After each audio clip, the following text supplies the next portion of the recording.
में दो पैरामीटर होते हैं। एक है सांस लेने और छोड़ने का समय।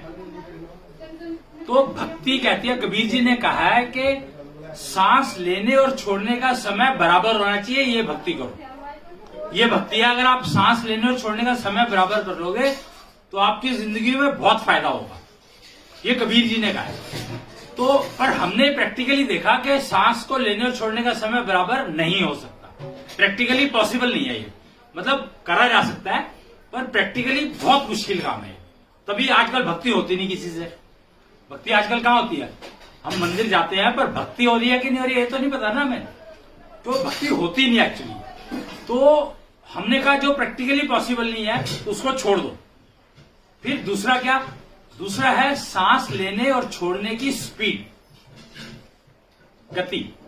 तो वो प्राणायाम करते हैं ना, तो वो कहते हैं कि सांस को छोड़ो, जल्दी जल्दी छोड़ो। वो कपालभाति से बात करवाते हैं। तो हमने देखा कि आप सिर्फ सांस लेने की गति को कम कर दो, यानी धीरे धीरे सांस लो और धीरे धीरे सांस छोड़ो। भाई इतना कर लो तो आपको अपने आप जो हवा है वो ऐसी वो कंपोनेंट बन जाएंगे जो आपके लंग्स को सफाई कर देंगे आराम से, कोई दिक्कत नहीं। तो मैं आपको एक सांस लेकर के दिखाऊंगा। अच्छा, इसका एक एडवांटेज ये होता है कि जब आप सांस को धीरे धीरे लेने पड़ते हो तो बराबर अपने आप हो जाता है। तो इसलिए बराबर करने की जरूरत ही नहीं है, सांस को धीरे धीरे लो तो बराबर अपने आप हो जाएगा। तो भक्ति भी अपने आप हो गई। तो जो चीज ऑटोमेटिक हो जाएगी उसके लिए एफर्ट करने की जरूरत ही नहीं है। तो मैं आपको अब एक सांस लेकर दिखाऊंगा, ध्यान से देखिएगा।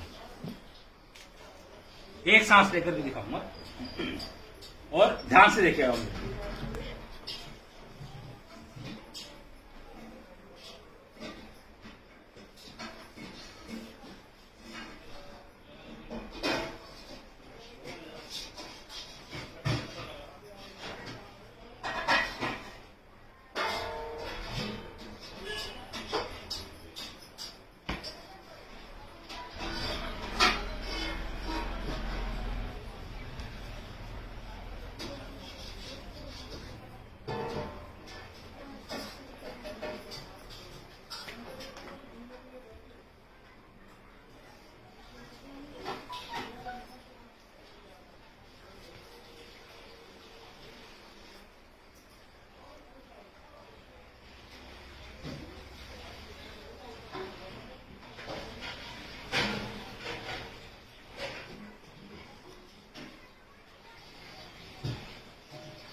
ये मैंने एक सांस किया।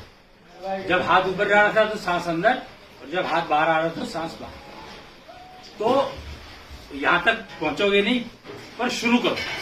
शुरू करोगे ना, आपको यह लगेगा कि सांस जितना अंदर अंदर की कैपेसिटी तो फिक्स है, वो तो बढ़ नहीं सकती। तो अंदर की कैपेसिटी भर लो, तो जितना भरा रहता है